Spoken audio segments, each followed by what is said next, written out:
Bonjour à tous. Il y a peut-être encore du monde au café. Quoi qu'il en soit, on avait dit qu'on débuterait à 10h30. Il faut utiliser le temps de prendre un café et de manger un croissant. Et puis donc, cette seconde journée des 50 ans de sciences cognitives Chartres, de l'étude des acquisitions et des conduites complexes, de l'étude des cognitions humaines et artificielles. Hier, on a eu une journée très enrichissante avec une pause de Jean-François Richard, etc., qui va à nouveau tout à l'heure. Mais quelques retards, défections que je voudrais amener. Les analyses ont leur masque, mais je pourrais que François Jean qui fait hier un C1 sur tous les moyens de PFE. Ce matin, c'était le fait moins de famille.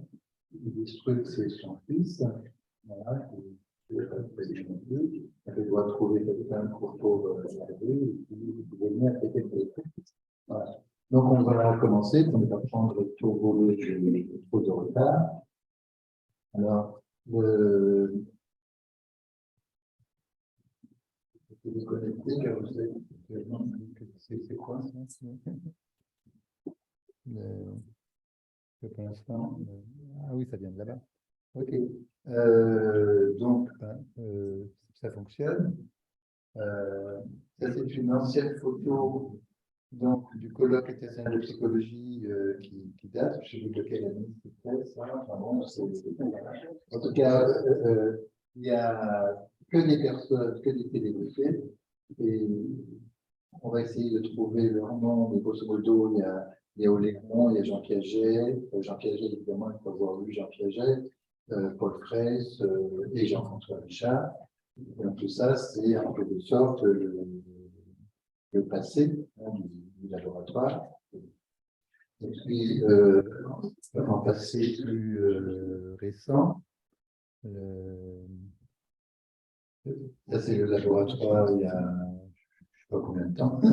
En tout cas, si on parcourt toutes les personnes qui sont là, certaines sont qui à l'époque étaient des doctorants, comme Laurent G, par exemple, sont actuellement professeur, directeur du laboratoire de médecine de psychologie à Nanterre, par exemple, et que voilà, Jean Martinier, professeur, enfin bon, voilà, un super devenir, et quand on aura mis tous les noms là-dessus, ce serait très bien aussi d'aller les lire. Alors, on aurait dû avoir François Jean pour le faire la lecture de Gilbert Chauvet, et qui est quelqu'un qui était dans le laboratoire, de manière assez étudiée, du laboratoire côté LPHE. Il a beaucoup apporté en termes d'idées, et François voulait montrer tout ça. Donc, on va savoir ce qu'il advient de François. Sinon, ensuite, il y a le groupe Catadas, que je forme avec Arnaud Santolini qui est là, Agnès Danis qui va venir, et on va faire la présentation du groupe, et puis on va faire un exposé sur nos travaux. Et je trouve que ce sont des travaux qui sont fondamentaux sur ça. Ensuite, on a eu quelqu'un qui était, on a vu une sorte de génie, Jacques Crépeau. Et c'est Roula Samartis qui est présente. Elle est où, Roula? Ah, elle n'est pas encore remontée du café. Voilà. Et qui présentera Jacques Crépeau. Et puis ensuite, on pourra faire une présentation de l'aspect didactique du tableau de 10 minutes. Voilà. Dans l'après-midi, on aura Jacqueline Madel. C'est très rare d'avoir Jacqueline Madel. Donc, voilà. faites le buzz, ils disent qu'il ne faut pas arrêter, parce que que parmi les laboratoires, il y a le laboratoire de psychobiologie de l'enfant, et avec Ballon, avec les autres. Et à ce moment-là, il était directeur de recherche de Jacques Célestin, il devait prendre la direction de ce groupe. Lui, c'est la spécialiste de l'imitation. On peut dire que dans tout le développement cognitif, l'imitation, il est voir ce que fait l'autre, et puis et c'est en faisant, en imitant l'autre, qu'on comprend finalement pourquoi il est en train de faire ce qu'il fait. Et puis entre les enfants, on va en parler, avec les travaux de Casalas, les enfants aussi se donnent à être limités.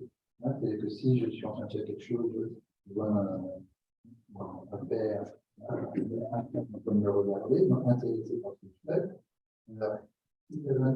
L'enfant qui fait ça, qui empêche de voir ce qu'il est en train de faire, pour empêcher d'être limité, ben, c'est pas très empathique, c'est pas très sympa. Et si au contraire, il s'écarte, il montre qu'il est intéressé sur la vérité, et après il peut l'inviter, à jouer à la lunette, ou à tout ça, donc c'est. Bon, ensuite, on aura Janine, qui va nous parler donc, de la formation, apprentissage, travail. Alors, ben, je vois que voilà, tu seras présenté tout à l'heure par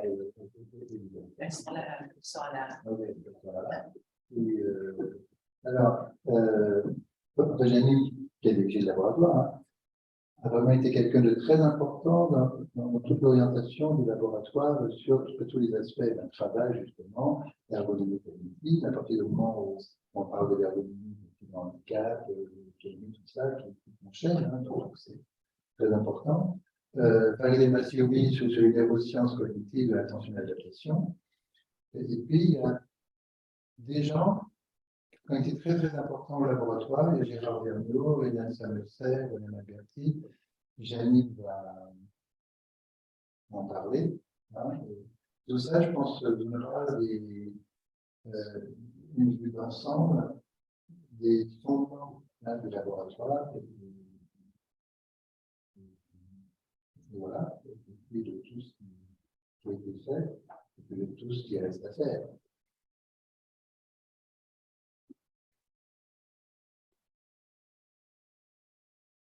Donc, voilà, ça c'est Gilbert Chauvet. Donc, on espère que bon, c'est François. Alors, Canada, c'est sciences cognitives et traitement cognitif des objets. Alors, on a eu un exposé hier de Toby Nathan qui disait que l'intelligence est dans les choses. Alors, ça, c'est l'approche. C'est du Toby Nathan, mais c'est passionnant. C'est passionnant. Et parler des choses. Les choses, c'est quelque chose de très générique. Les objets, c'est ceux qui occupent une place dans le monde. Donc, moi, je suis un objet, parce que j'occupe une place dans le monde. Personne d'autre ne peut occuper ma place. Un autre objet ne peut pas. Et je peux pas être à deux endroits à la fois. C'est ce qui détermine la propriété ontologique de l'objet, et ce qui fait qu'un objet est un objet. Si jamais il y a un crime qui a lieu quelque part, et vous avez Hercule Poirot, Miss Marple, qui vous interroger, la première question qui vous sera posée, c'est où étiez-vous à l'heure du crime? Et si vous pouvez montrer que vous n'étiez pas là où le crime est déroulé, à ce moment-là, personne ne vous accusera, vous serez disculpé. Vous ne serez pas inculpé. Mais si vous dites oui, j'étais juste à côté, mais c'est pas moi, vous serez. Alors, et de cette manière, c'est à travers les objets, et c'est très piagétien ça, c'est-à-dire en manipulant à travers l'action que la cognition se développe, qu'on apprend des choses, qu'on peut coopérer à plusieurs, qu'on peut imiter, etc. Donc, il y a l'importance des objets dans le développement cognitif, et ça va dans la résolution de problème. La biologie étudie la mouche philosophie, etc. Hein, vous n'avez pas, en plein de choses. Mais notre mouche philosophique, c'est le tour de la note, par exemple. Hein, c'est Piaget, Herbert, Steinman, etc. Tout le monde a travaillé sur la tour de la note. Et ça, c'est simplement déplacer des objets. Et la nature de l'objet est fondamentale pour la résolution du problème. Parce que vous avez des isomorphes de la tour de Hanoï, donc ce sont trois pièces, on peut les unes les autres, on peut les déplacer. Si vous avez trois personnes qui doivent prendre l'ascenseur, par exemple, c'est une version de la tour de Hanoï. Vous pouvez avoir, il y a X versions de la tour de Hanoï. Et la grande difficulté ne vient pas de l'espace problème, dans cette coupe, mais vient de la nature sémantique des objets. C'est ce que disait François hier, il y a la manière dont on interprète les objets. Je ne peux pas mettre un plus grand sur un plus petit. Par rapport à ça, il y a par exemple, peut-être tout le monde voit la tour d'Hanoï à peu près. Ouais, voilà. Maintenant, il faut déplacer des pièces dont la taille ne change pas et dont la place change. Et donc la taille, maintenant, vous pouvez renverser ça. Il faut changer la taille. Voilà, vous voyez qu'à présenter, j'ai la taille des objets demeurent fixes. Pardon, donc je reprends. À la tour d'Hanoï, vous avez une pièce qui est fixe et il faut changer la taille. Ça veut dire simplement on peut faire un isomorphe de ce problème-là, on renverse, on dit qu'il faut changer la taille, mais la place ne change pas. Ça va, hein, il y a deux variables pour faire un objet, une transformation d'objet. Soit vous changez la place de l'objet et pas la taille, soit vous changez la taille de l'objet et pas la place. Eh bien, ça se résout en 7 coups. Hein, ça à peu près tout le monde a réussi. La tour d'Hanoï classique, hein, en 7 coups, peut-être en 9, 11 coups. Vous donnez le problème du changement de taille, c'est plus de 60 coups en moyenne. Il y a des gens pour qui c'est un vrai casse-tête. Ils n'y arrivent pas. Alors que c'est exactement le même problème de donc, la manière dont on traite les objets, que là, je vous ai parlé de la taille et de la place des objets. Là, on va voir la couleur et la forme de l'objet. Et comment ces propriétés d'apparence vont auront un effet très très important sur la compréhension, hein, de la réalité. Alors, ce groupe qui est constitué d'Arnaud Santolini, qui est là, Daniel Danis, qui ne va pas très bien, malheureusement. Mine de rien, dans Chartres, on a énormément publié. Sur des choses, vous voyez, tuteur naïf, tuteur expert, le comportement éducatif des parents et des éducateurs de jeunes enfants, crèche parentale. Tout ce que j'ai dit tout à l'heure sur l'imitation, voilà, ça se retrouve là-dedans déjà. On a passé 3 années à observer le comportement des enfants en crèche parentale. Et puis là, vous avez le comportement des crèches parentales, les parents participent comme les éducateurs de jeunes enfants, hein, à être auprès des enfants. Mais c'est le comportement des parents qui n'ont pas à surveiller ce qui se passe est très différent du comportement des éducateurs de jeunes enfants. Lorsqu'ils ont une activité avec un enfant, genre un kiosque, quelque chose comme ça, avec un enfant, ils sont tout le temps en train de surveiller s'il n'y a pas notre enfant qui tombe, s'il n'y a pas quelque chose à faire, etc. Mais ils ne sont pas pleinement engagés dans ce qu'ils sont en train de faire. Donc, le parent qui vient passer une après-midi en crèche parentale, il n'a pas à s'occuper de toute la crèche, hein, c'est pas son rôle, mais il y a l'éducateur des enfants là, et de se consacrer à l'activité qu'il a avec les enfants, qui sont des activités très riches. Maintenant, si vous avez toujours une personne qui vous dit, souvent, soit toujours le même parent. Il y a tout pas. Vous pouvez demander à un enfant, tu as soif? le lendemain, t'as soif, pas soif, c'est-à-dire, hein, c'est la manière de parler. Si avec deux parents, il y en a un qui dit, tu veux un peu d'eau, hein, tu veux où ton verre?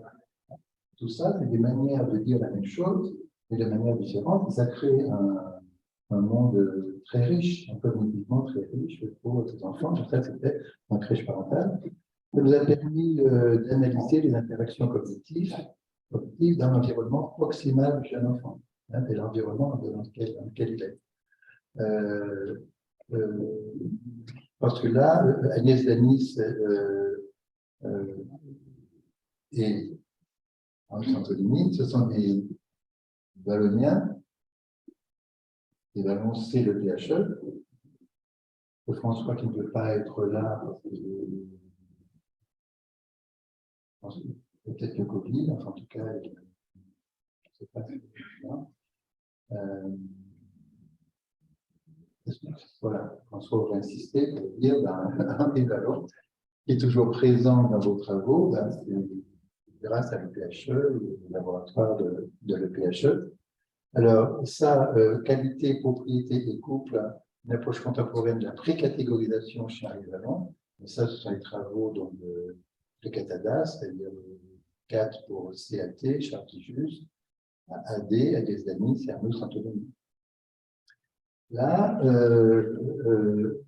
alors ici, l'apparence-réalité entre 3 et 5 ans, c'est très important, qui est apparu dans l'année biologique, et une question d'abstraction et d'intégration des capacités perceptives et fonctionnelles.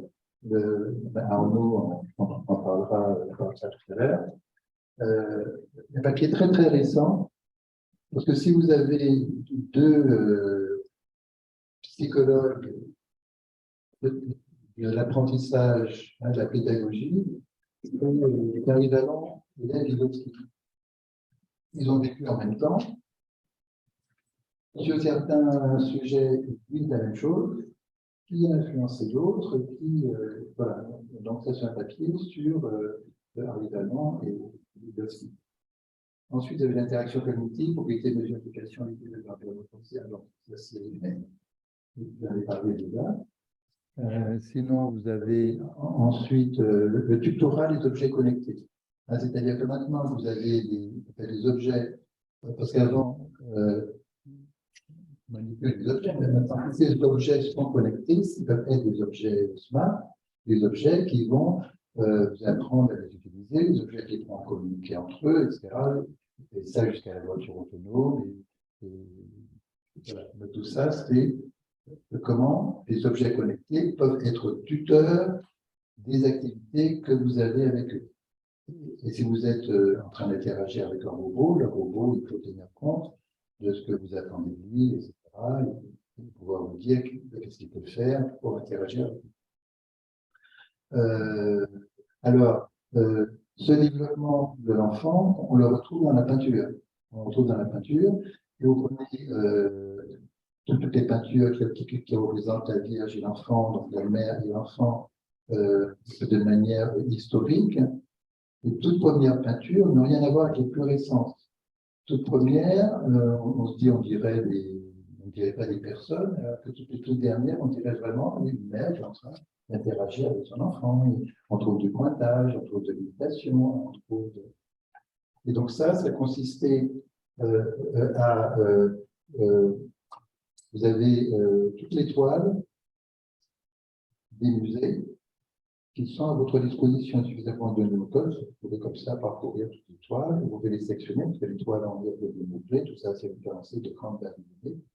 Comme ça, année par année, vous allez voir un thème quelconque, et donc c'est ce qu'on a fait pour voir s'il n'y a pas une sorte de parallèle entre le développement de l'enfant, le développement cognitif, hein, ce qu'il sait faire à tel âge, et le développement historique de la représentation de ces interactions.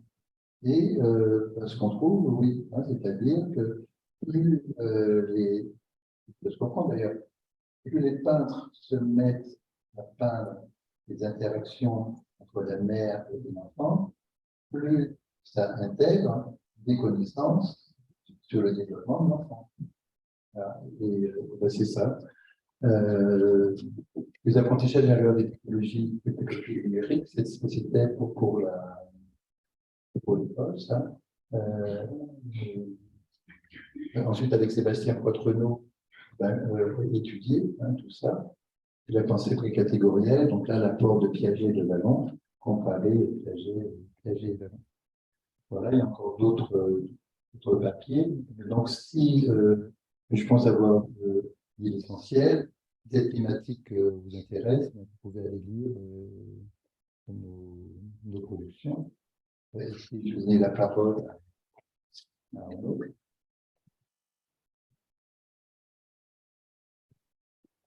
Merci Charles. Bonjour à tous. Donc voilà, c'est un résumé de cette recherche sur le développement de la représentation de l'apparence-réalité en 3 et 5 ans. Une question d'abstraction et d'intégration des propriétés perceptives et fonctionnelles de l'objet, c'est la question posée, avec aussi d'autres collaborateurs comme Cécile Bourdet et Laure Brune, en plus de Catadas. Alors, en intro, on peut dire que le développement de la distinction entre apparence et réalité est un paradigme important, psychologie de l'enfant. Il a été étudié surtout à partir du paradigme de Flavel et ses collaborateurs. Il implique des objets trompeurs ou ambigus. On n'a pas transformé la vraie bougie en pomme devant l'enfant, mais on lui montre cette bougie transformée en pomme. Ensuite, on démontre la propriété fonctionnelle de l'objet réel. On allume cette bougie pomme devant l'enfant. Et ensuite, on pose des questions tests sur l'apparence et la réalité. À quoi ressemble cet objet? Qu'est-ce que c'est réellement pour toi?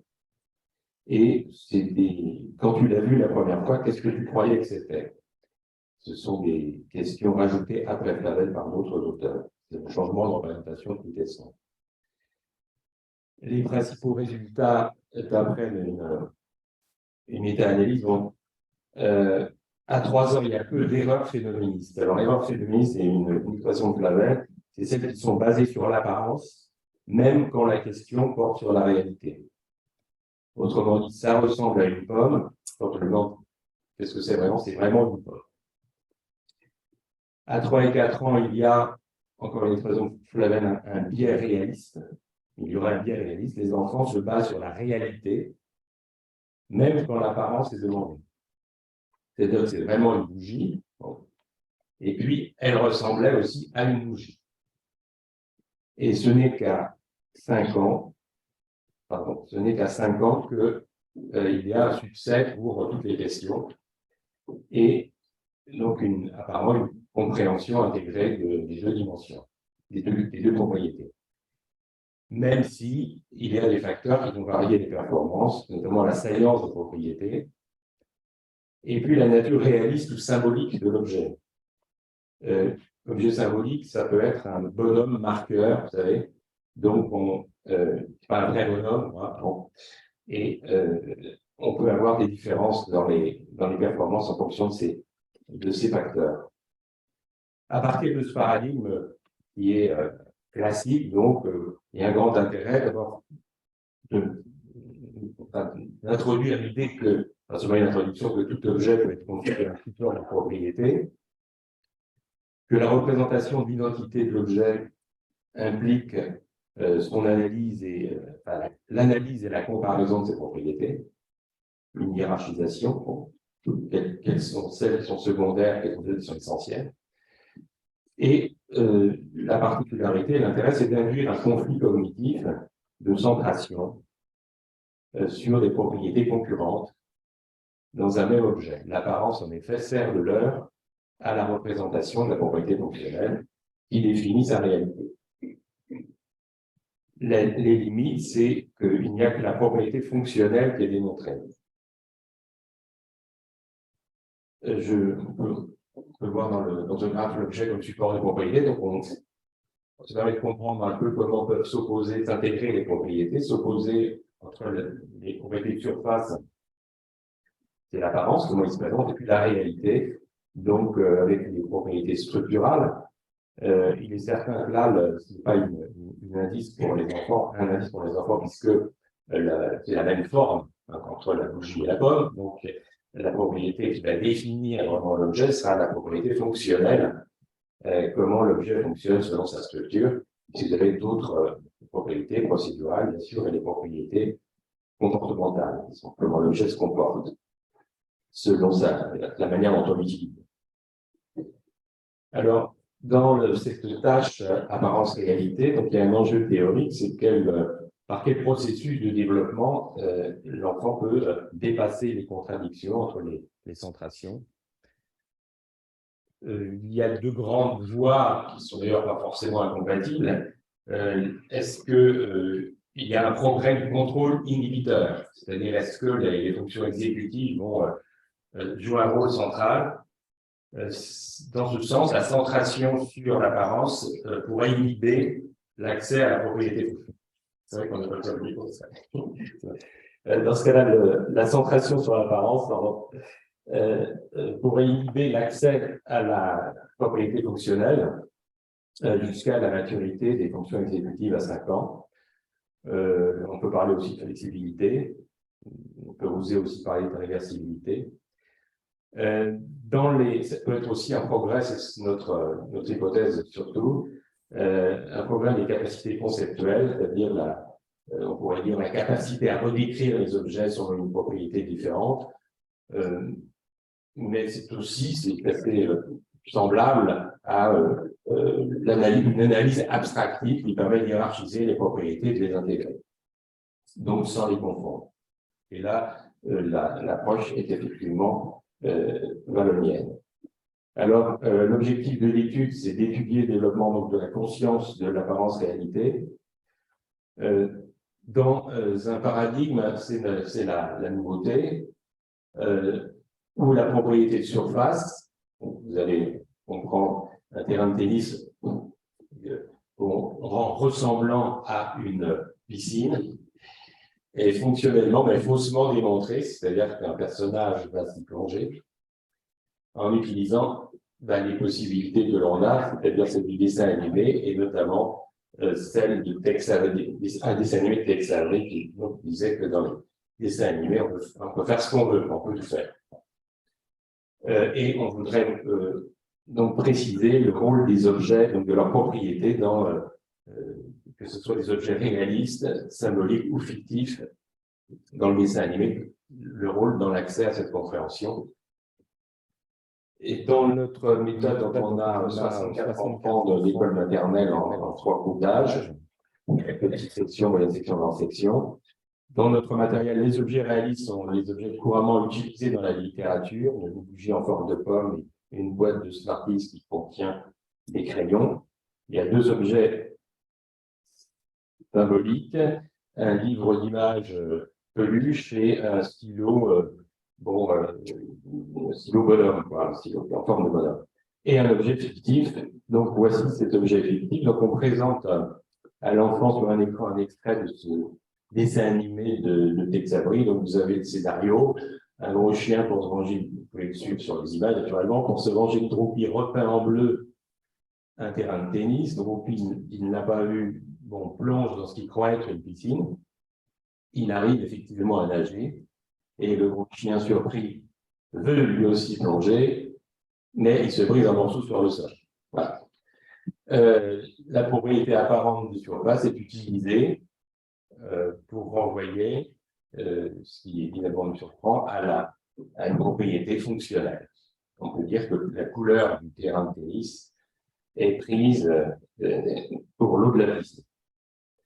Alors, dans la procédure et les questions, on a, après la question initiale, vous avez les questions, donc tu peux dire ce que c'est. On démontre, comme dans le paradigme classique, la propriété fonctionnelle. Donc, on allume la bougie d'une certaine manière. Et la question de retour à l'apparence, c'est qu'est-ce que tu as pensé que c'était quand tu l'as vu la première fois. Et la question de retour à la réalité que nous avons introduite aussi, c'est qu'est-ce que c'est en vrai.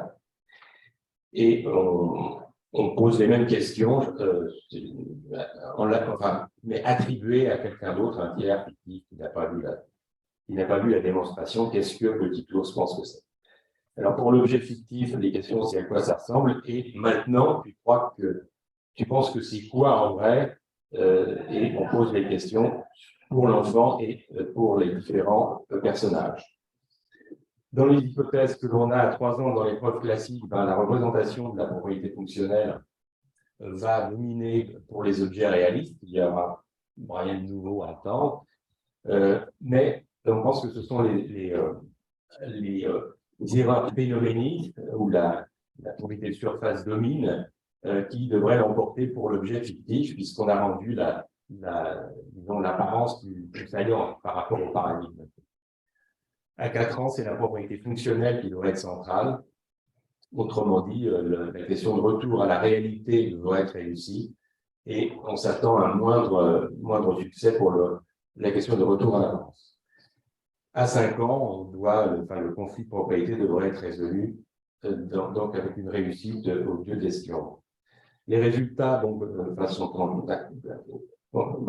le sens de l'hypothèse. Donc, à 3 ans, on a une prépondérance des erreurs réalistes uniquement pour les objets réalistes, c'est-à-dire ça ressemblait à une bougie. Donc,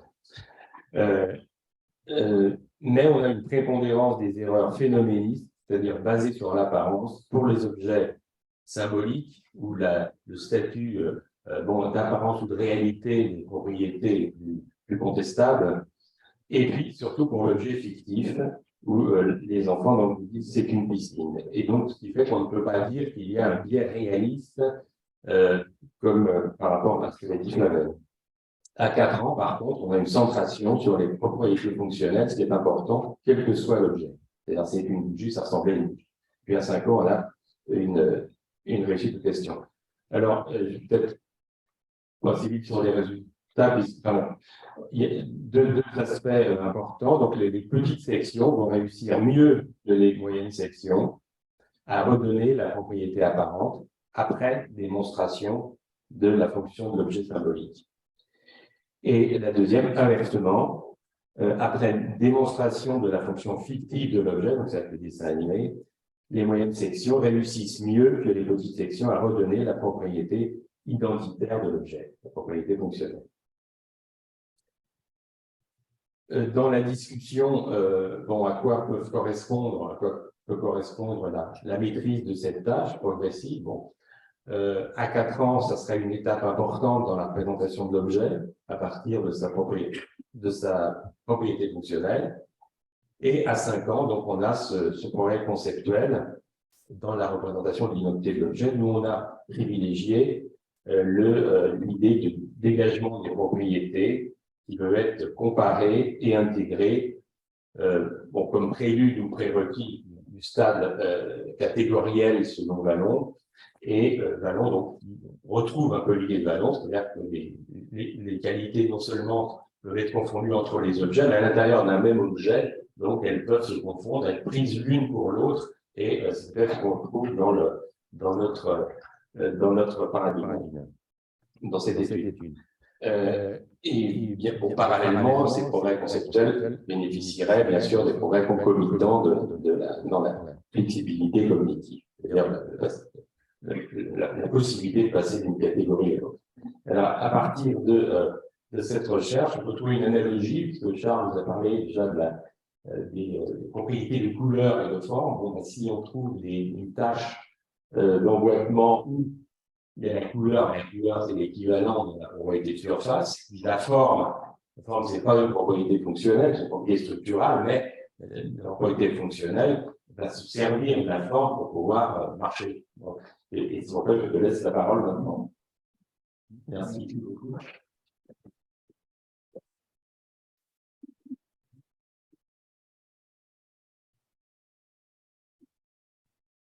Alors, de couleur à forme, donc prise de conscience des propriétés fonctionnelles du monde physique. Les objets sont surtout ce pourquoi on les utilise. Et pas de propriété de surface, et fondamentalement de propriétés structurales, de quoi elles sont constituées, de la manière dont c'est agencé pour qu'on puisse s'en servir. Alors là, vous avez, on trouve ça dans toutes les crèches, c'est un dispositif avec des pièces.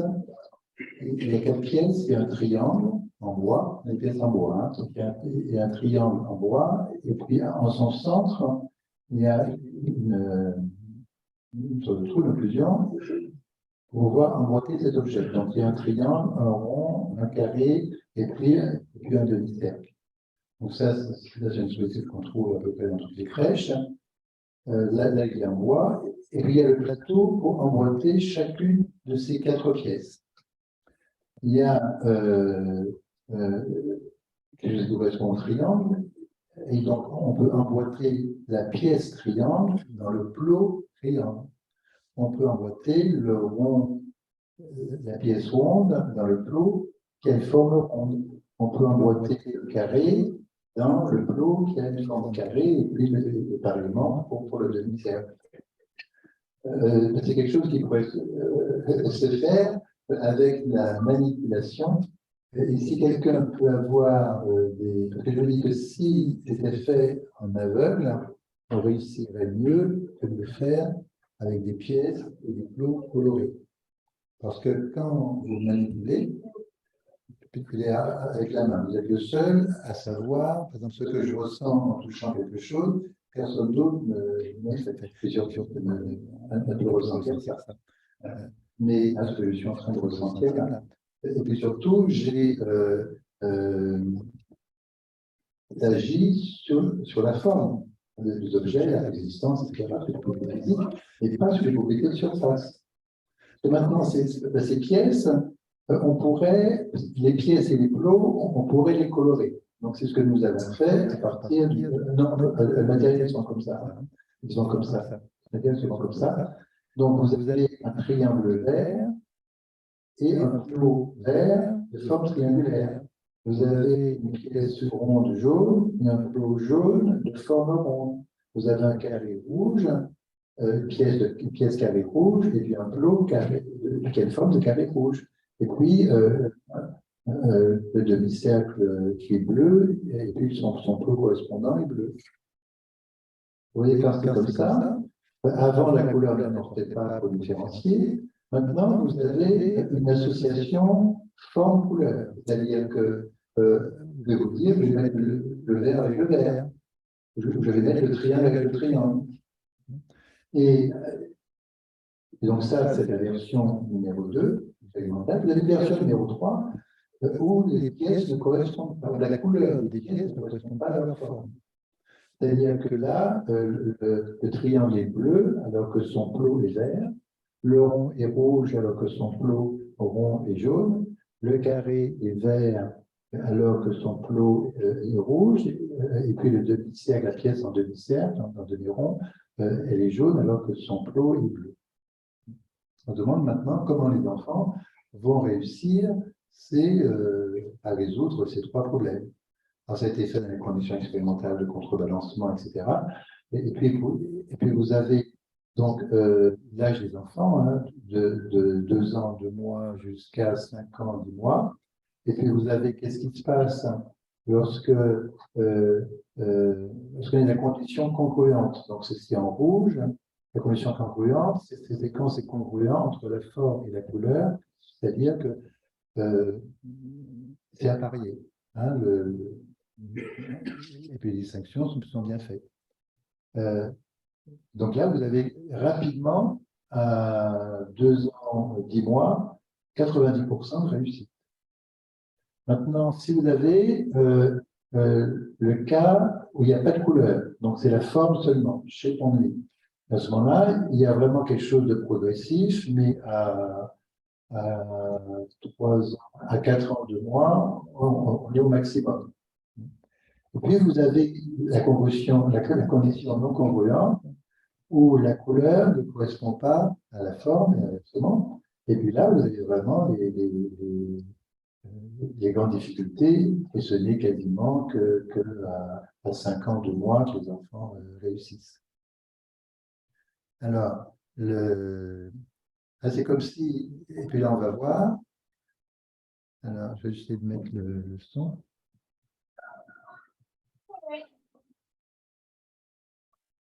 Pourquoi tu l'as mis là? Comment tu fais ça là? Non, je vais. Si vous avez un enfant qui réussit, que les pièces ne sont pas congruentes. Hein, la couleur ne correspond pas à la forme, inversement. Mais lui, ça l'étonne. Non, pardon, excusez-moi. C'était congruent. Le bleu va avec le bleu, le rouge avec le rouge. Hein, donc l'enfant, ça c'est la première version. On leur a donné les 4 pièces où la couleur, où on pouvait réussir avec la couleur, quelque sorte. Hein. Ensuite, donc, l'éducatrice ou l'enfant enlève les pièces, redonne des pièces où ce ne sera pas congruent maintenant. Donc, elle donne donc un triangle vert, et lui, l'autre enfant, il dit que ça doit aller sur le. Ah oui, voilà. Voici ce qu'il a fait. Le carré, l'enfant de droite a mis le carré avec le carré, mais l'autre enfant s'est dit non, ça ne va pas là. Il l'enlève, il veut le mettre là où la couleur correspond.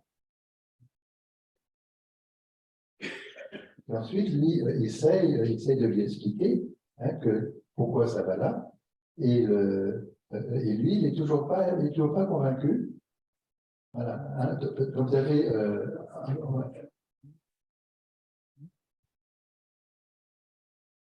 Maintenant, il essaye partout. Donc là. Il essaye de faire correspondre la couleur. Vous avez vu, ça doit s'emboîter parce que c'est la même couleur. Et ils discutent tous les deux, etc. Puis à un moment donné, il va enlever les pièces qui sont bien emboîtées mais qui n'ont pas la même couleur pour essayer de les remettre encore sur la même couleur. Vous voyez, il y a une sorte de découverte comme ça, et vous avez Arnaud qui est là, qui est en train, parce que ça a servi au crèche parentale, à faire à l'époque, on ne parlait pas encore de MOOC, mais ce qui pouvait se faire. Alors là, maintenant encore, vous avez la même situation, vous avez l'autre enfant qui est en train d'observer. C'est ça l'imitation dont demain, Jacqueline Nadel on parlera. Hein, comment on imite, mais surtout comment on se donne à être imité.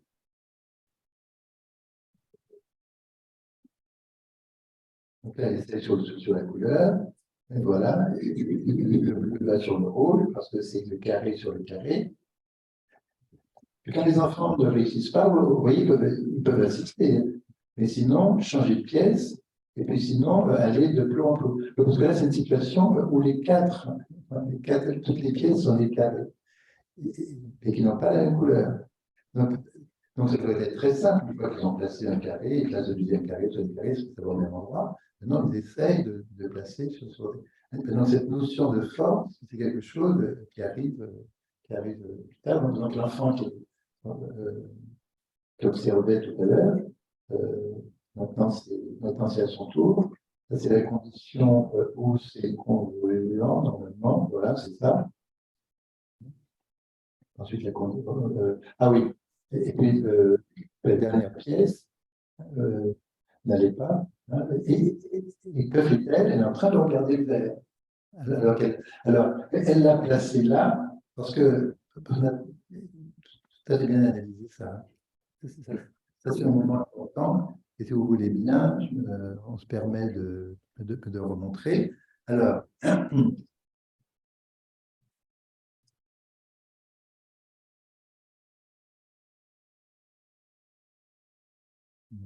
normalement, c'est une pièce par plot. Comme il reste une pièce à placer, elle le met sur le 4e plot. C'est une pièce par plot. Parce que ça, c'est un critère pour placer la pièce. Il faut une pièce par plot, il y a un plot qui est vide. Je mets. Oui, mais d'accord, mais ça ne va pas, parce que je viens de le mettre sur le plot vide. Ok, je comprends. Mais c'était rouge alors que c'était vert. Et ça, je ne comprends pas. qu'elle ait pu faire ça, et donc elle regarde, elle observe le plot suivant. Voilà, ça, est-ce que ça fonctionne?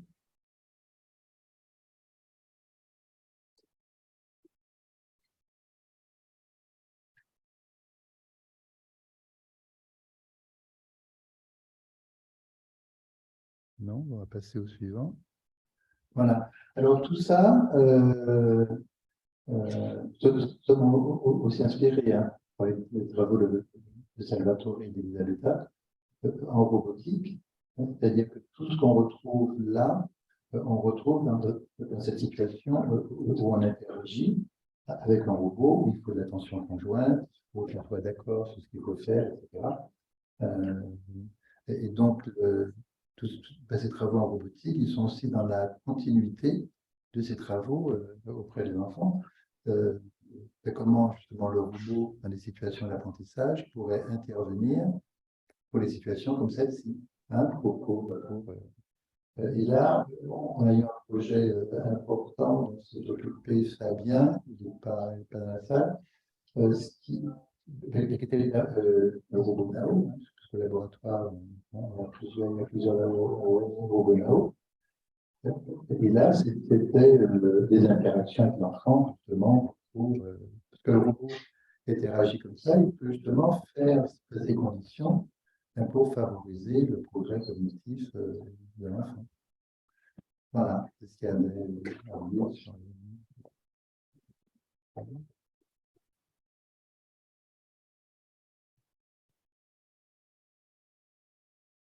voilà. Donc on va passer à la présentation de Jacques Crépeau. Hein?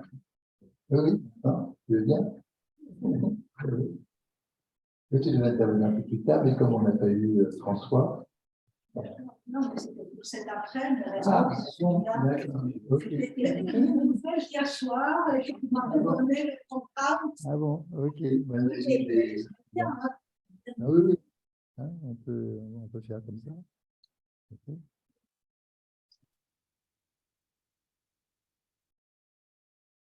Oui, par rapport à ça, tu veux facile que comme il y a eu des changements. Oui. Ok. Là, Là, pour, Tu peux faire mon truc? hein? Tu peux faire mon truc Ah oui, c'est la suite. Ah, d'accord, ok. Bon, bah. Il te faut Oui, peut-être.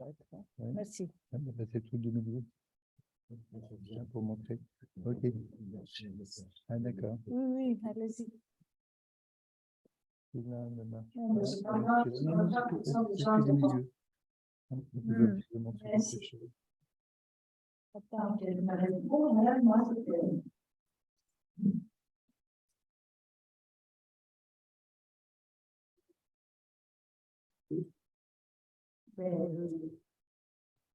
Bonjour, alors, l'invitation à parler de Jacques Crépeau m'a été gentiment adressée par Charles lors de ma dernière visite à Paris. Et merci, Charles. Et je suis très heureuse d'être ici et d'essayer de parler avec vous, partager avec vous mes pensées sur le parcours scientifique et le parcours de toute façon de sa personnalité, de la personnalité de Jacques Crépeau, que je l'ai connu et peut-être beaucoup d'entre vous connaissez mieux que moi, mais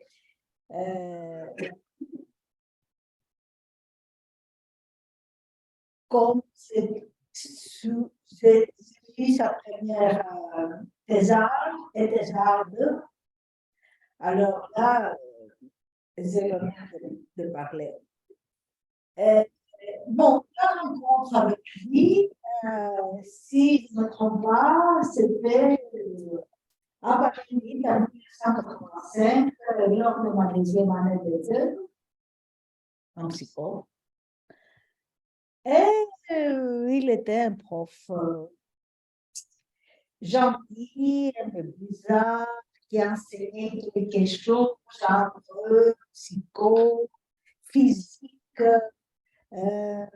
histoire de l'épistémologie, quelque chose qui me paraissait difficile, fantaisiste, surtout anticonformiste, atypique par rapport à l'idée qu'un jeune étudiant pourrait se faire de la psychologie à l'époque. Un type d'origine français, canadien,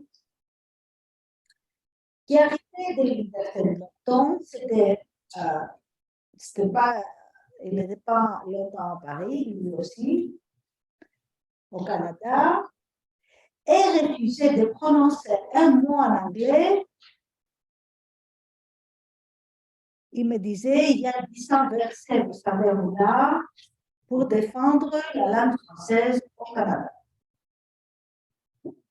Ça, c'était notre première année. Son parcours scientifique se forme autour de la psychogenèse et le développement des raisonnements, principalement temporels, aussi sériels et, en général, les raisonnements logiques. Au moment de son décès, un texte court concernant ce parcours rédigé par Janine Rogalski me parvenait à travers ça.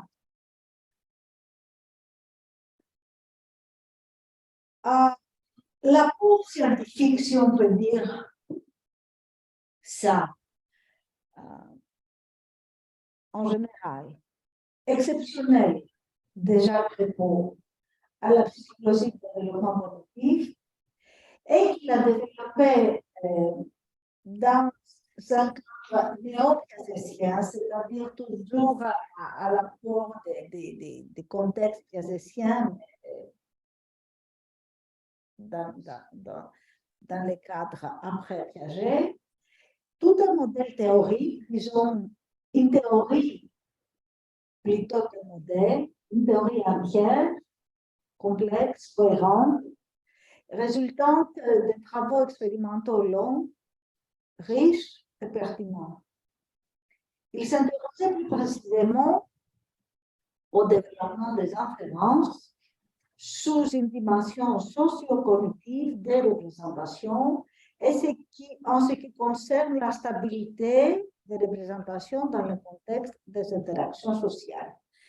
C'est-à-dire, ça l'intéressait de quel genre de connaissances sont plus stables que d'autres qui risquent à être plus vulnérables et faciles à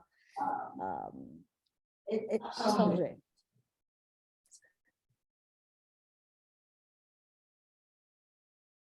En commençant par la modélisation des processus de développement, des sens cinématiques, c'est-à-dire les temps en relation avec l'espace et la vitesse, les mouvements alors, les temps par rapport au mouvement, aux années 70. Il a passé ensuite à compléter son modèle aux années 80 en incluant également les raisonnements non cinématiques, c'est-à-dire les temps qu'il est inscrit dans ses réactions par rapport au commencement et au fond des événements, c'est-à-dire la durée qui existe grâce à la priorité du commencement du final. Ce modèle complet présenté dans son ouvrage ici, dans le règlement de développement cognitif de l'enfant à l'adulte, qui est paru en 89 aux éditions Presse universitaire de Lille. Et il y a dedans vraiment tout pour moi. Nous, les étudiants, nos étudiants, c'était vraiment la Bible, hein, cet ouvrage.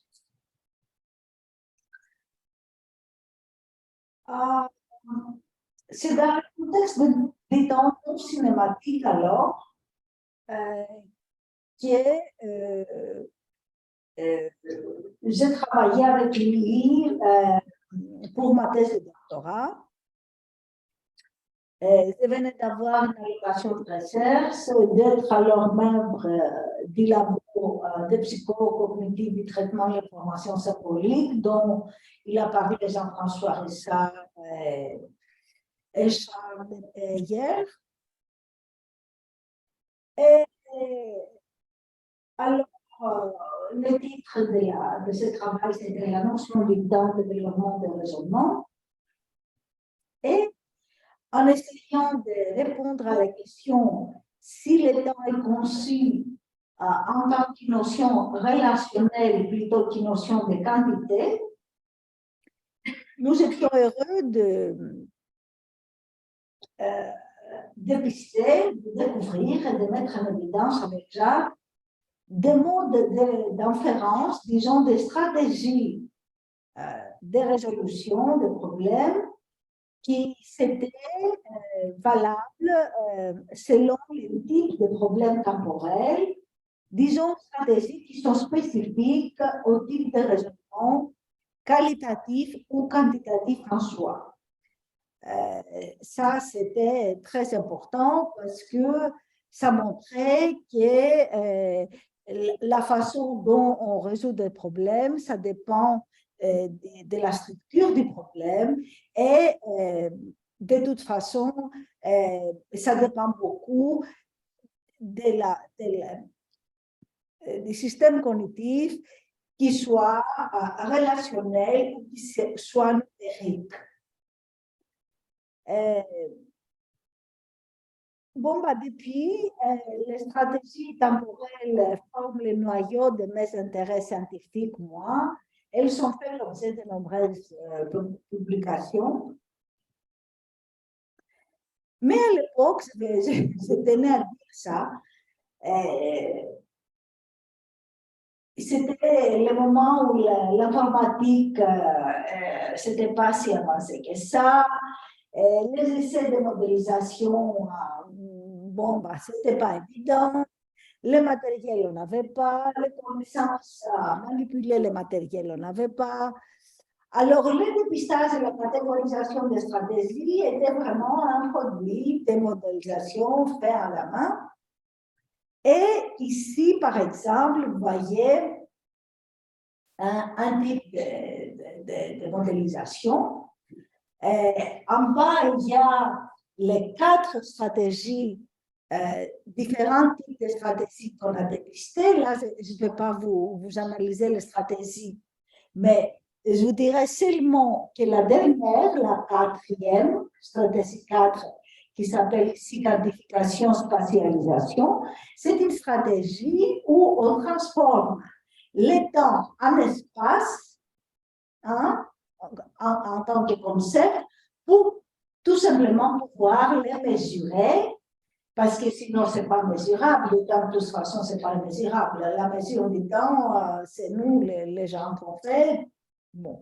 Ici, c'était une stratégie, alors, la 4e stratégie, ce qui nous intéressait, c'était de l'enfant à l'adulte, mais aux adultes experts même, pas, bon, c'était des étudiants de l'école polytechnique.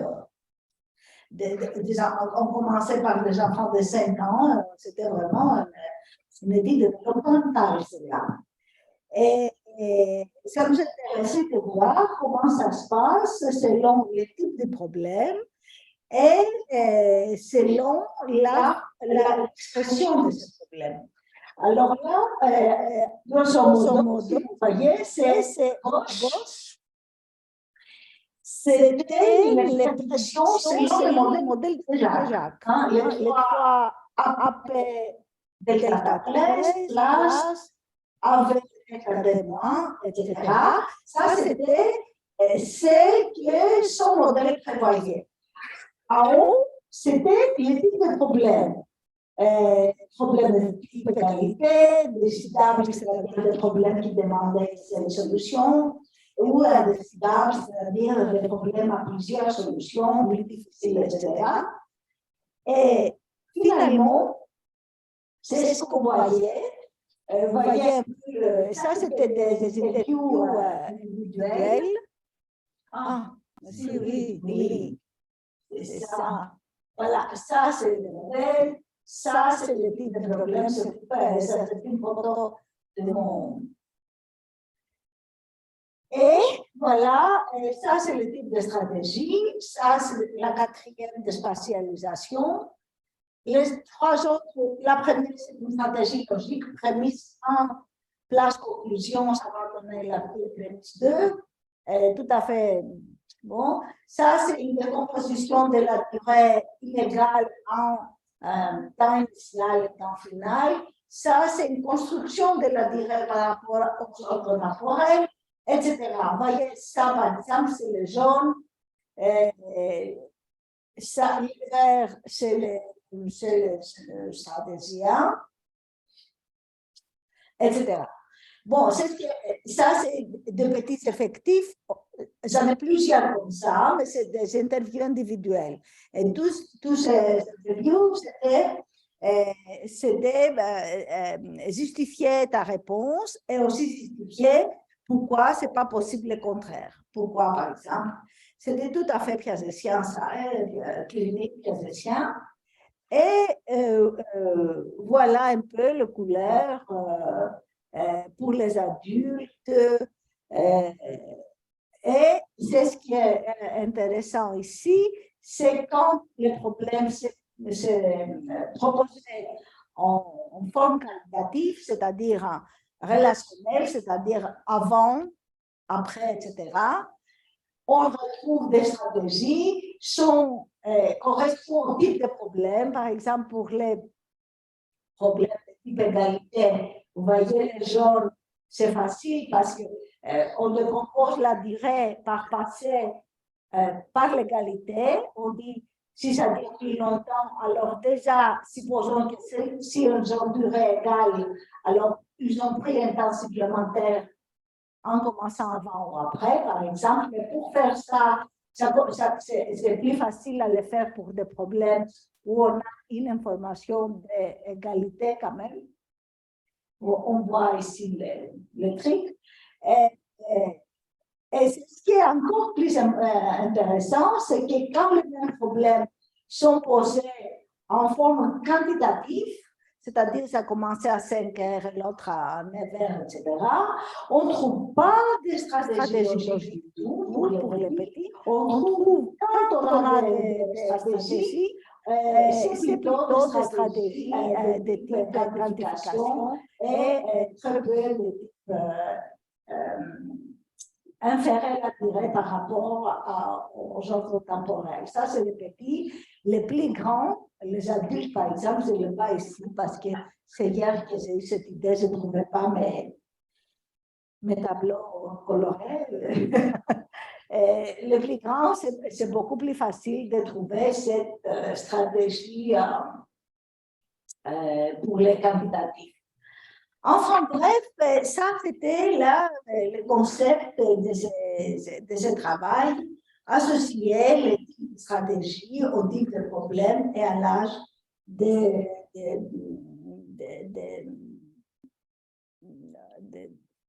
résolveurs, comme on dit, les gens qui font la résolution. Alors,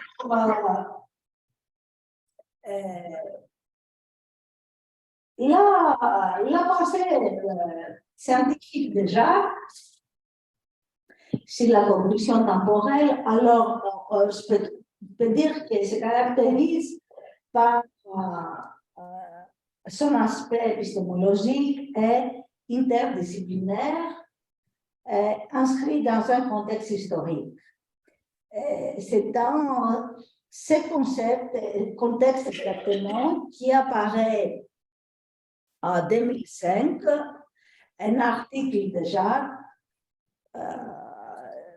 qui s'appelle De la physique à la psychologie, de la théorie de la relativité à la psychologie du développement, tant absolu ou tant relativiste, qui présente une approche du temps relativiste, inspirée un peu de la théorie de la relativité du temps dans la physique, et présentant aussi une de ses références préférées qui concernait la rencontre connue comme historique de Jean Piaget avec Albert Einstein en 1928 à Davos, lors du Congrès international de philosophie et de psychologie.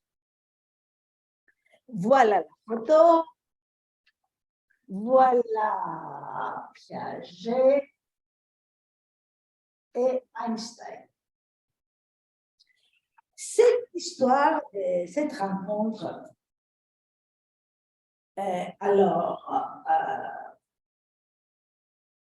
de 2 ans, lors de ce congrès, est très intéressant parce qu'il paraît qu'ils discutent du concept du temps en relation avec l'espace et la vitesse.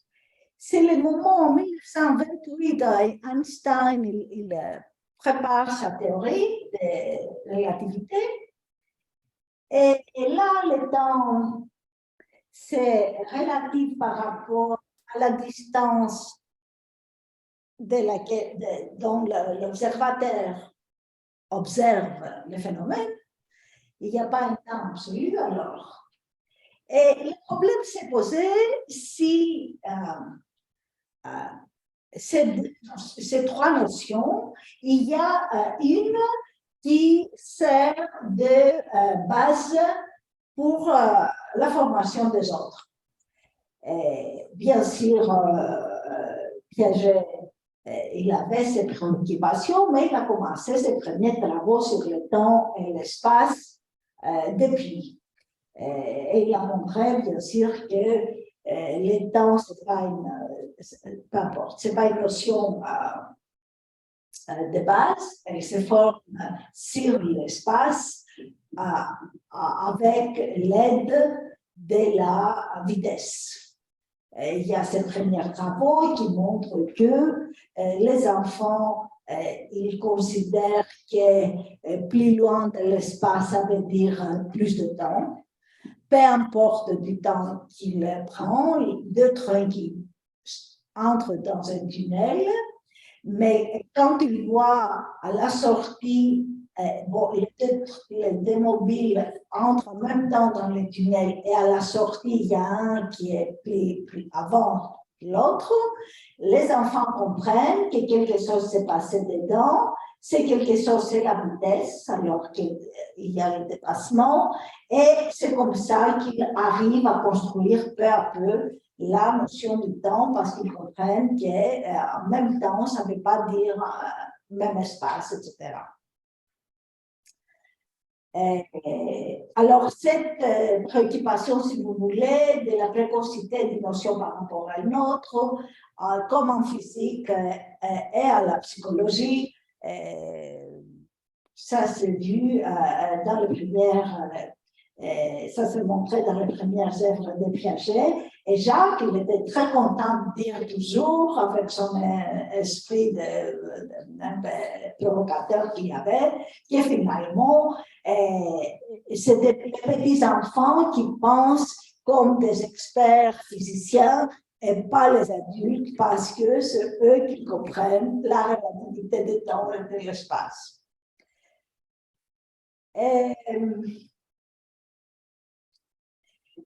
Alors, c'était une référence très utilisée par Jacques, cette rencontre, et c'est une une référence aussi que moi personnellement, j'utilise très souvent.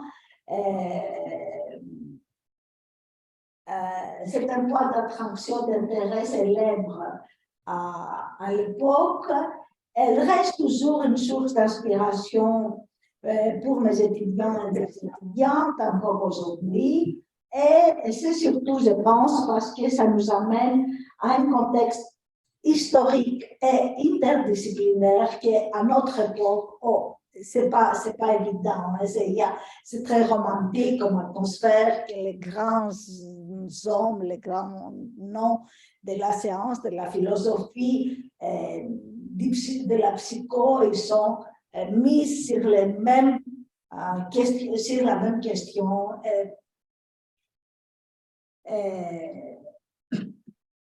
C'est une force motrice intemporelle pour la promotion de la science, un objectif. Je pense que ça reste toujours à atteindre, on essaie toujours d'avoir ça. Alors maintenant, le truc plus personnellement scientifique, c'est que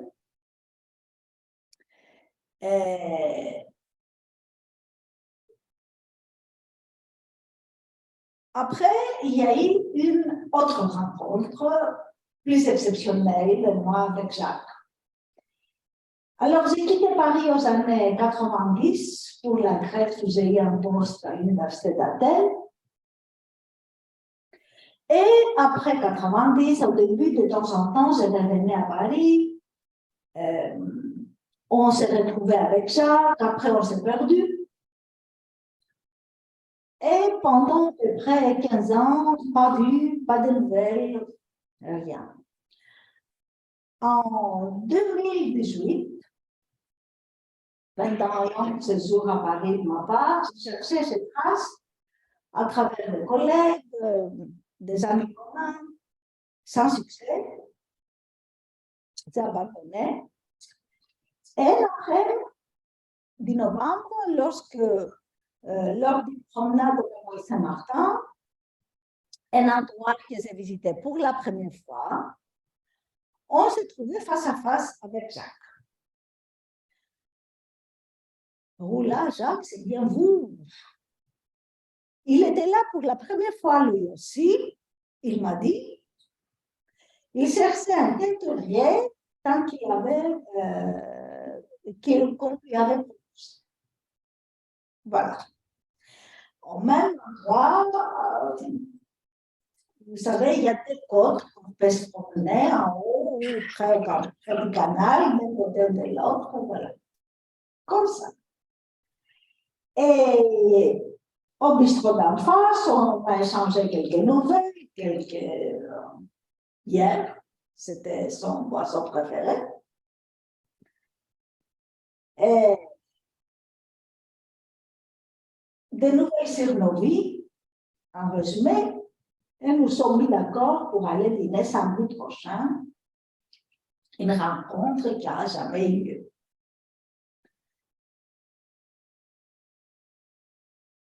Deux ans plus tard, en mars 2020, j'étais à Paris, j'ai appris son dessin et le destin a voulu que je sois à Paris, présente au lieu et au moment du grand rendez-vous. Et la boucle. Alors, j'ai connu Jacques Crépeau en tant qu'enseignant, professeur. Il est devenu un maître, mentor, en même temps qu'un ami précieux. Il a tracé mon chemin. Il a déterminé mon identité scientifique. La psychologie du temps est devenue ma spécialisation et mon amour durant 30 ans. Il fut et il en est toujours une source d'inspiration, l'incarnation de la pensée logique, sévère, mais aussi harmonique et esthétique, représentée en sa modélisation théorique proposée.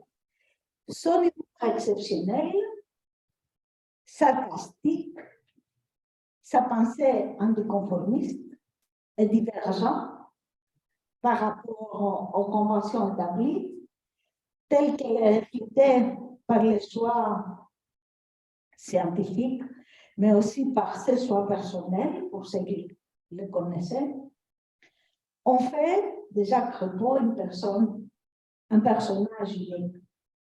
Et c'est ainsi qu'il va rester à la pensée de tous ceux qui l'ont rencontré, l'ont croisé, connu, à travers non seulement son œuvre, mais aussi sa vie personnelle. Je vous remercie.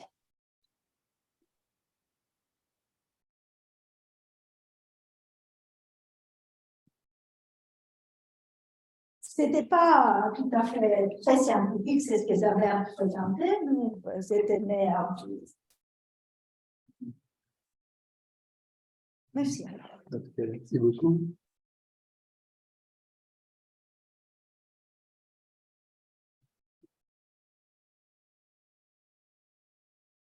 Puis Jean-François, vous avez joint.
Ok.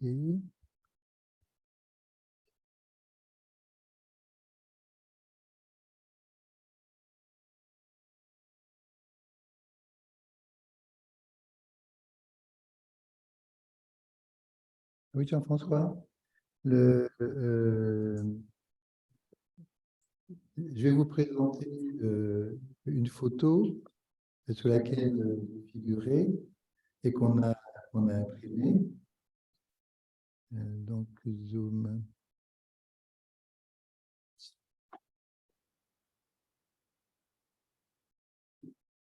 Voilà, partager.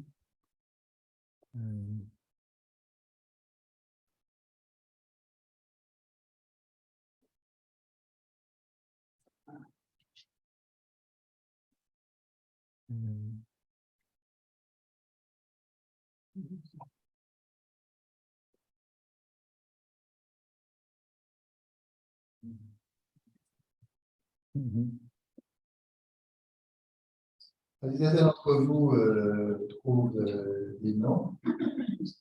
Il y a ceux qu'on reconnaît tout de suite. Hein. Il y a Jean Piaget ici. Donc ça, hein, ça vient de psychologie. Hein, vraiment. Vous avez Jean Piaget, Jean-François Richard, Fraisse ici. Ça date de quand, Charles, ça? Quoi? Ça date. C'est à peu près la même époque que je sais ce que c'est. On ne connaît pas. Oui. Piaget, il a la même coiffure. Hein. Ah, oui. C'était quand? Ouais. C'est comme 66, 66, 67. C'était 65. 55. C'était 65. 65.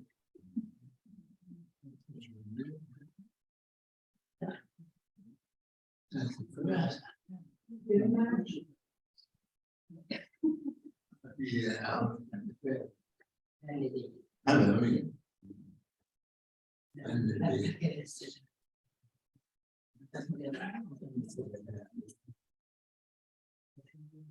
C'est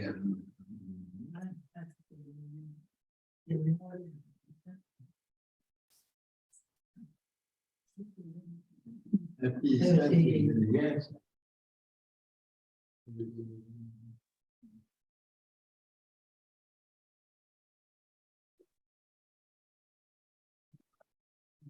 Charles me reconnaît bien.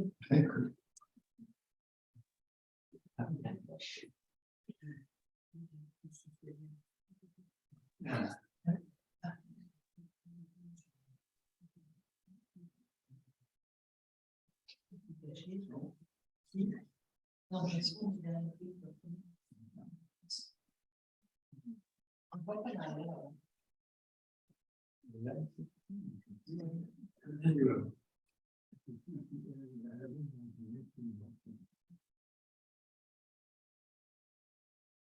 je ne connais pas.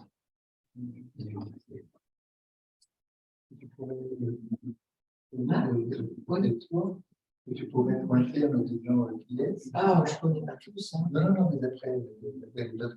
Ah, d'accord, comment tu vois ça? Voilà. Voilà. Ah, il faut garder appuyé. Là, c'est François Bresson. François Bresson. C'était au centre des processus, centre d'études des processus cognitifs et du langage, qui était CNRS EPHE, oui, EPHE devenu EHESS. À côté de lui, c'est Louis Frey, qui était logicien et psychologue à Aix-en-Provence. Tu sais qui c'est. Alors, je vais dire ce que je connais. Maurice Roquelin, qui était en différentiel. Flamand, Claude Flamand. Claude Flamand, là. Derrière, Henri Duruc, qui a travaillé entre autres sur la cognition animale. Des très jolies choses. Jean-François Richard. Derrière, un peu caché, Dominique Lépine, qui a travaillé avec Henri René chez Paul Press, sur la négation et sur la modélisation de l'analyse de la variance, à la fois publier des choses et modélisation de l'analyse de la variance et des logiciels pour travailler avec. Lui, je ne sais pas qui c'est. Geneviève Oléron. Bon, Jean Piaget, que tout le monde reconnaît. Là, je ne sais pas qui c'est. Vous connaissez? On viendra. Ça peut être Feynman, non? Alors, redescendons ici, ça c'était donc Faberge. Madeleine Léveillé, qui a travaillé avec Sophie sur les premiers travaux sur l'analyse du langage, avec une étude longitudinale sur l'âge de 2-3 ans d'une série d'enfants dans un truc qui continue. C'est très intéressant comme méthode. Tous les gens qui sont dans un groupe et qui peuvent y rentrer, la condition de travailler, c'est on donne ces transcriptions, donc donne d'une de ces transcriptions au moins, et à une base collective, et on a accès à toutes les autres transcriptions pour faire toutes les études qu'on veut sur le développement de langage de l'enfant entre 2 et 3 ans. Et ça continue, ça a été initié dans les années, il y a 50 ans, et ça continue. C'est un des projets de vie la plus longue que je connaisse en psycho. De Montmolin, je l'ai perdu. Ah non, ça c'est Madame de Montmolin. Derrière, c'est Boutinas. Mais au milieu, là, il doit y avoir. Là, il y a Claude Pagès. Claude. Ouais, Non, il ne s'appelle pas Claude, il s'appelle Pagès, mais j'ai perdu son nom. Robert Pagès. Gérard Vergniaud. Ouais. Je ne sais plus qui c'est. Ah oui, il y a des... je ne me rappelle plus, c'est un anglais, ça. Ah oui, parce qu'il n'y a pas que des Français, voilà, pour simplifier. Donc, il y a des gens que moi, je ne connais pas du tout et que je rencontre partout. Oui, je me Parce que rappelle c'est plus pas, le nom, on les a peut-être pas revus. Hein. il y a, comment il s'appelle? Au milieu, là. Il y a au milieu, là, il y a l'allemand, là, comment il s'appelle? Ça. Là. Derrière, par rapport à Piaget. Non, non, derrière, à côté, à droite de Feldman. Là, Voilà. Comment il s'appelle? Oh là là. Là, je peux le retrouver là. Ah. Je peux le retrouver, ah, c'est comment il s'appelle? C'est le responsable de l'université de comment ça s'appelait?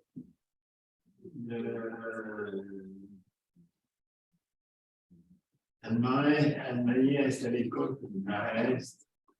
Ah, voilà. Donc, c'était RDA. À l'époque, c'était la RDA. Ben oui, non, mais c'était D'accord. RDA. C'est RDA, là. Mais, donc, je me rappelle plus. Ah, ça, Je pourrais le retrouver peut-être. faut les- On va faire une image avec les noms dessus, là, pour l'instant. On regarde. En tout cas, merci beaucoup de ce travail-là.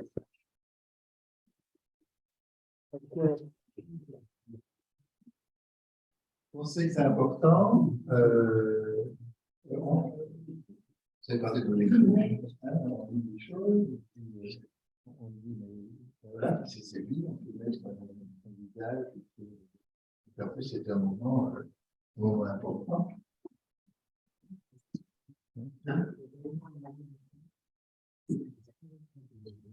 Ben, il y avait Louis, là, il y avait Louis, mais l'autre, il y a plus bien. Il y avait d'autres.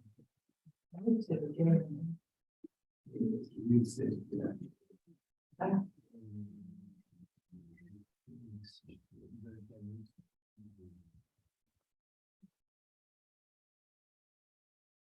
Denis Legros a été un chercheur important du laboratoire pour plusieurs raisons. Pour ses travaux en sciences cognitives de la didactique. Il a, entre autres, il a parlé de la compréhension et la production de textes en jeu. Mais surtout, il était de l'université de Paris-Toulouse. Il était le seul à l'IESM, devant ses politiques normales, etc., de Paris-Toulouse, à Créteil. Et pour faire de la psychologie politique, pour faire des travaux, il a demandé à venir dans notre laboratoire. Parce que la brèche, c'était un petit peu isolé. Et puis, ses travaux ont été très politiques. Il a formé beaucoup de gens. Il a Poirot, par exemple, c'est un chercheur réputé pour tout ce qui est compréhension de texte. Donc, Gilles Poirot, si vous tapez Gilles Poirot, de celui actuellement, et a été formé par surtout, actuellement, ça, c'est Paris 8, EPHE et Paris 12. Donc, si actuellement il y a Paris 12 dans chaque, un truc, c'est qu'on est dans le laboratoire, ce qui est bien, parce qu'il y a plusieurs tutelles, de plus en plus, il veut que le laboratoire ait une seule tutelle. Eh bien, actuellement, il y a toute l'équipe de Denis Alain-Margot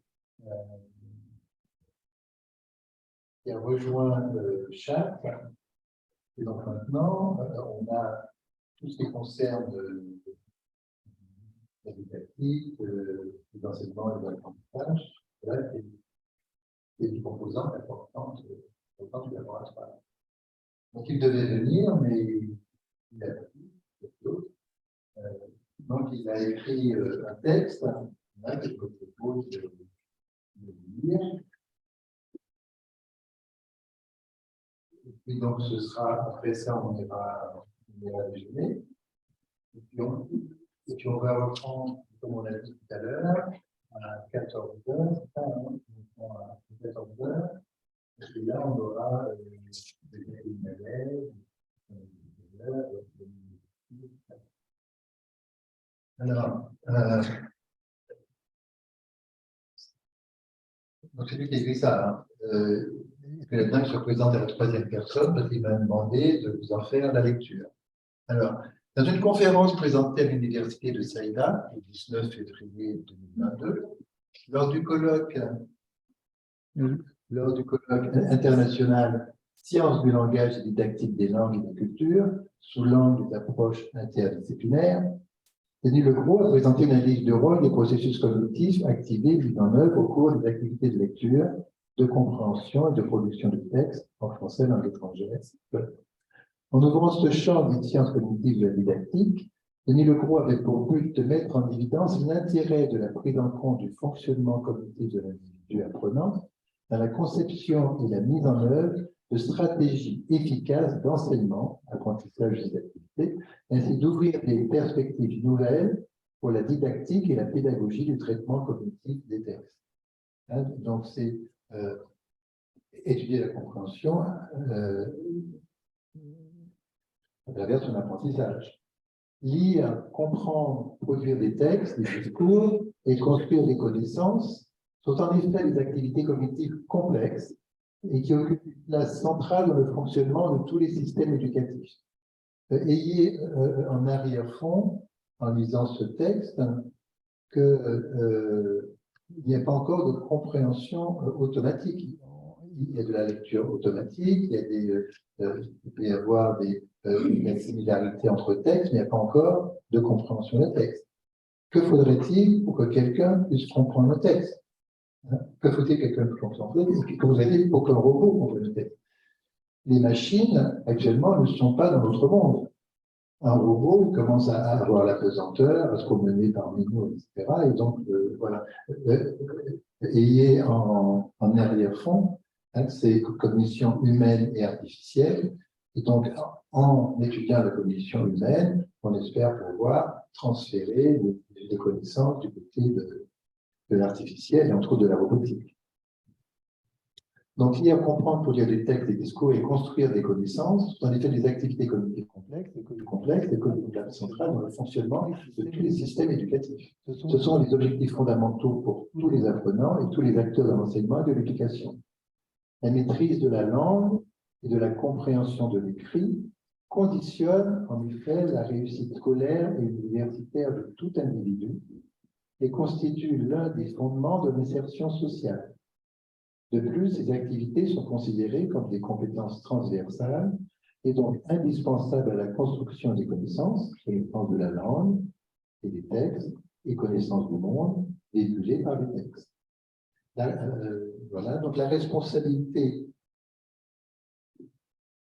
de 2 programmes de coopération scientifique, parce que Denis Legros a été responsable dans toute sa carrière de programmes importants, a permis à Denis Legros de développer des liens des échanges scientifiques avec des chercheurs et des doctorants de nombreux pays du Maghreb et d'Afrique subsaharienne, en particulier avec le Burkina Faso et l'Algérie. Dans un premier programme, dans le cadre du programme TICAN-CNRS, traitement des connaissances, apprentissage et éthique, le projet apprentissage éthique, économie des systèmes numériques et contexte d'apprentissage locaux. Ce projet s'appelle NUMER-A, numérique et apprentissage locaux. Ça, c'est un premier projet. Le deuxième, c'est un projet du Fonds de solidarité prioritaire dans la coopération France-Algérie. Et au cours de la mise en œuvre de ces projets, de nombreux doctorants algériens sont venus à la Cité des Sciences, au Lutin, pour s'initier à la recherche cognitive expérimentale dans le domaine de la compréhension et de la production de textes, et en particulier aux techniques et aux outils numériques d'apprentissage et de co-apprentissage à distance. Donc, il a donné une image d'un ouvrage sur connexion et didactique. Donc, on peut accéder à cet ouvrage via ce lien. Et le premier objectif de Denis Legros a été de présenter nous sommes aussi pour nous, il a présenté aux jeunes doctorants une analyse des apports de la psychologie cognitive à la compréhension des processus cognitifs mis en œuvre dans la production des activités de lecture et de production de texte, dans le but de pouvoir développer des compétences dans le domaine de l'apprentissage en compréhension et en production d'écrits. C'est-à-dire qu'il faut aussi apprendre à comprendre. Pourquoi s'intéresser au processus cognitif? Denis Legros constate que dans de nombreuses conceptions didactiques, il n'y a pas de théorie de l'apprentissage, ou alors des théories inadaptées au contexte plurilingue ou des théories inadaptées à la société numérique.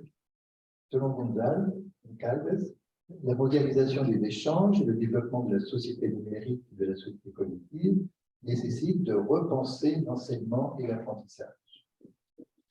Donc là maintenant, une autre section qui porte sur des perspectives nouvelles pour l'apprentissage et l'enseignement, donc ce sont ces propositions. Selon Flavia De Varia, au Congrès mondial pour la pensée complexe, les défis d'un monde globalisé, qui s'est tenu à Paris en décembre 2016, entre guillemets, le sentiment d'appartenance planétaire diffusé par divers aspects de la globalisation crée un nouveau paradigme existentiel et scientifique. Les systèmes éducatifs ne sont pas préparés à penser ces bouleversements en termes d'apprentissage et d'enseignement. Cependant, des initiatives se font jour. Par exemple, le Forum européen de la jeunesse a tenté de faire face à ces défis auxquels nos sociétés sont confrontées et a fait des propositions. Contribuer à la construction d'une société équitable pour tous, capable de s'adapter à la globalisation qui se développe à une vitesse de plus en plus rapide. Et il se réfère à un de ces textes qui date de 2015. Pour cela, il faut donc passer de l'apprentissage à la littératie, c'est-à-dire l'ensemble des compétences que les personnes mobilisent pour réaliser les activités de lecture, de compréhension et de production de textes et d'énoncés textuels. Ce qui est variable en fonction des attentes des sociétés, de la culture et du niveau d'évolution technologique de l'apprentissage des nouvelles littératies. Et donc, Denis Legros et ses élèves font ses travaux sur la littératie. Il a fait observer qu'avec l'avènement de l'ère post-typographique et le développement de la digitalisation des supports de la pensée, la littératie est un des supports de la pensée. Quelles sont les choses qui sont les supports de la pensée? Nous avons là ce qui est projeté comme un support de la pensée. La littératie est devenue un concept qui change de sens en fonction des attentes, des interrogations et des besoins de la société, de l'école, en matière de compétences nouvelles, d'apprentissage et d'enseignement.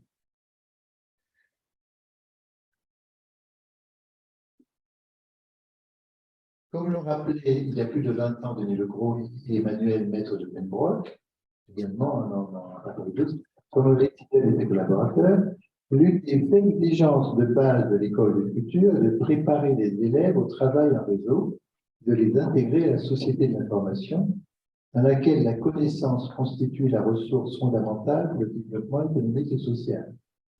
L'institution scolaire est contrainte d'adapter sa pédagogie et son enseignement. Les nouvelles technologies de l'information et de la communication peuvent contribuer à transformer l'apprentissage et l'enseignement et à rendre l'ensemble du système éducatif capable d'évoluer et de répondre aux défis. Pour les travaux de Tardif. En effet, ces défis ne touchent pas seulement l'économie, ils touchent l'ensemble des structures de la société, mais aussi l'ensemble des sociétés impliquées dans le nouveau contexte de mondialisation de la formation. Actuellement, si vous cherchez, on devrait compter le nombre de MOOC qui existent, mais à mon avis, ça doit être incalculable. Denis Legros, dans son HDR, a montré que les activités cognitives mises en œuvre dans les tâches de compréhension de texte activent les représentations des connaissances et des croyances de l'individu. Pourquoi il est nécessaire d'étudier les représentations dans la mesure où elles déterminent le mode de fonctionnement des processus de traitement des informations langagières. L'analyse de ces représentations est aujourd'hui possible en raison de la convergence des différentes disciplines impliquées dans l'étude des objets textuels et des réorientations théoriques provoquées par le développement des recherches sur le texte et son traitement.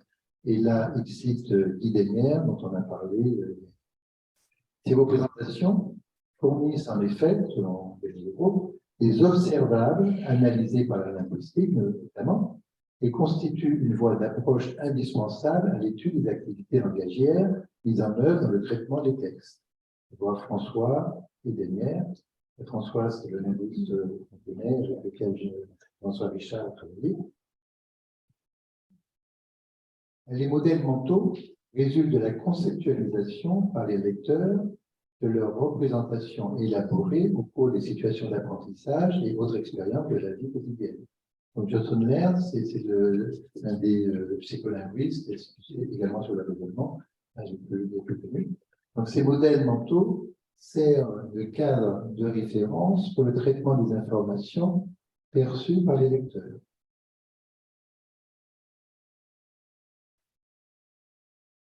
Du point de vue de l'interprétation sémantique, par exemple, le cadre de référence d'une expression verbale n'est pas le monde réel, mais la représentation de celui-ci sous forme de modèle mental.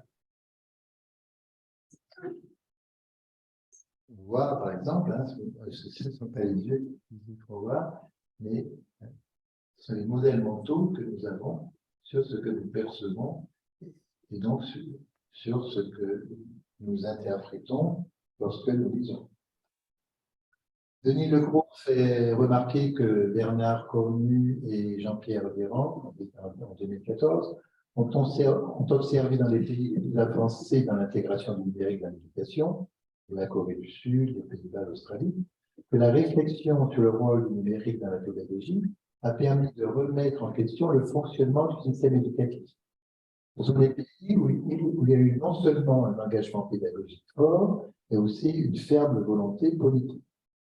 Les auteurs ont montré que les savoirs évoluent dans toutes les disciplines. Ainsi, les connaissances et les processus de construction des savoirs sont transformés, enrichis par le numérique. L'ensemble des disciplines scolaires ne permet plus aujourd'hui de construire les connaissances nécessaires à l'être humain du XXIe siècle. Le statut même du savoir se transforme. On parle désormais de société du savoir, dans lesquelles le savoir est devenu un bien économique. De nouveaux savoirs apparaissent sans cesse et la mission de l'école ne peut plus se réduire à la transmission d'un corpus de connaissances établies. Il faut en effet désormais apprendre à apprendre et apprendre à acquérir les compétences qui permettront de mettre en œuvre ces nouveaux savoirs. La capacité d'un système éducatif à intégrer ces dimensions est une condition de succès des politiques éducatives.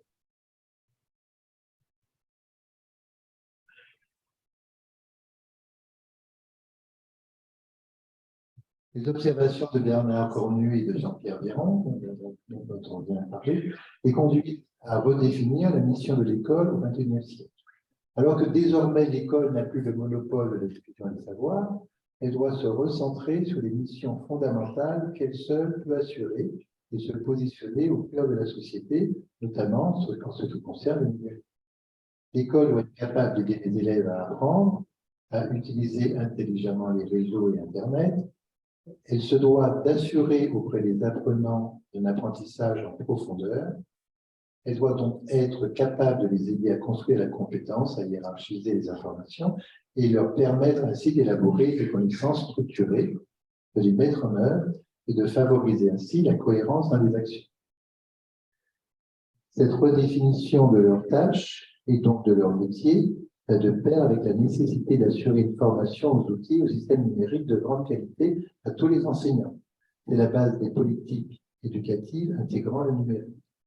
Comme l'a montré Georges Febron, intégrer les nouvelles technologies dans les pratiques pédagogiques bouleverse les modes d'enseignement-apprentissage et en particulier, enseigner à distance requiert de nouvelles compétences. Travaux de Papien 2007.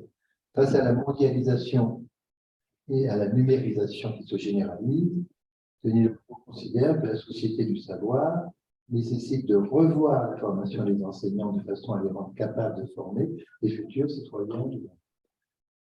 Avec l'idée, toujours, parce que Denis Legros, il était enseignant dans les FEM, il formait les enseignants qui vont former les enfants. Voilà. Le texte qu'il a donné, il est très